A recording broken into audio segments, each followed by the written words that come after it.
सर्वविदित है आज 14 फरवरी है। तो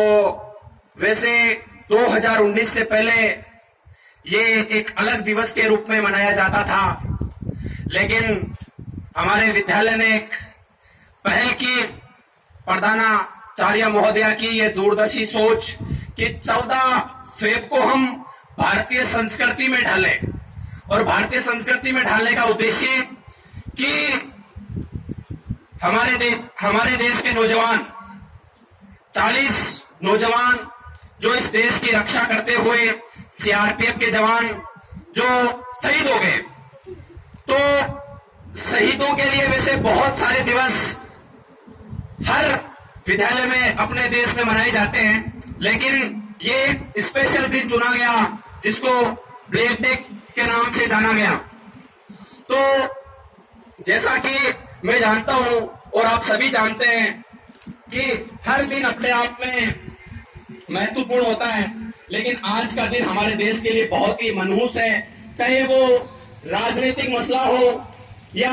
कोई और मसला हो, लेकिन हमको इस बात से कोई तारुफ नहीं होना चाहिए। हमारा केवल एक ही उद्देश्य होना चाहिए कि हमें अपने देश के नौजवान जो एक सिट डाउन सभी, ये जश्न का माहौल नहीं है, क्योंकि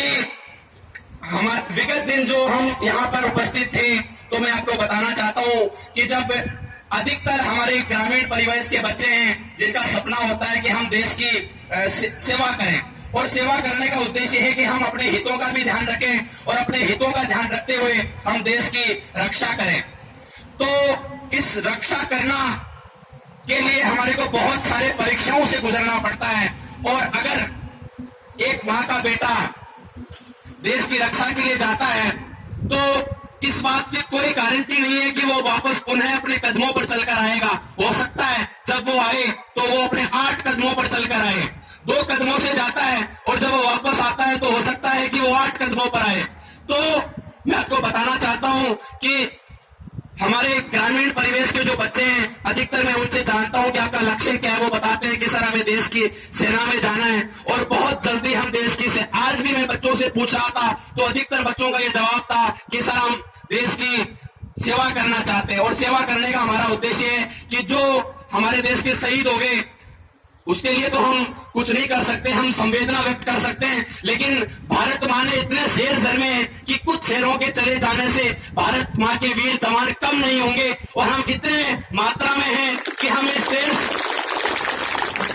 मात्रा में हैं कि इस देश को कभी झुकने नहीं देंगे। मैं अपनी स्वरचित पंक्तियां में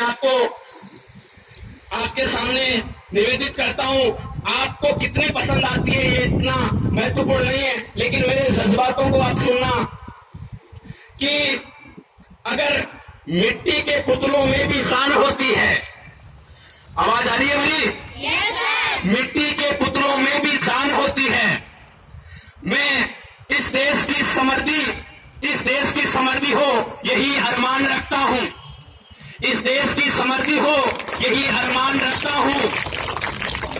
ना भाषणों पर भरोसा है, ना वादों पर भरोसा है, न भाषणों पर भरोसा है, क्योंकि इस देश के शहीदों की बदौलत ये हिंदुस्तान कहलाता है। इस शहीदों की जान चली गई। अब मेरी 2 पंक्तियां हैं, मैं निवेदित करता हूं कि ये हो सकता है किसी के लिए मन को आह्लादित करे, लेकिन हो सकता है कि देखो जब अपन देश की सेना के लिए अपना आवेदन करते हैं तो अगर हमारे शरीर का कुछ ही हिस्सा अगर कम हो तो हमारे देश में जो अधिकारी जो नियम बने हुए हैं हमारे को नहीं लेते हैं, लेकिन अपन शहीद हो जाते हैं तो क्या गारंटी है कि हमारा शरीर पूरा का पूरा हमारे घर वालों को मिलेगा। तो आप में अगर आप सपना देखते हो, आप किसी भी चीज को अपना सपना देखते हो तो सपने को साकार करो। कई बार हम चाहते हैं, कई बार घेर लेते हैं दिलेर को, कई बार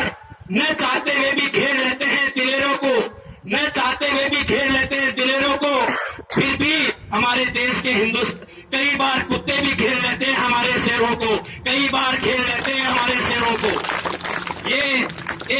उनकी जो हरकत थी ना, बहुत ही गलत हरकत है, लेकिन हमारी उन हरकतों से हमारे देश के सेना में जवान कम नहीं होंगे। और आज आप में ये उत्साह जो सुबह जगा है, ये निरंतर और अपनी ओजस्विता, अपनी तेजस्विता से प्रॉपर जब तक प्रधानाचार्य महोदय का ये जो पहल है, ये अंतिम समय तक आप में बनी रहनी चाहिए। समय की अपनी सीमाएं हैं। बहुत धन्यवाद।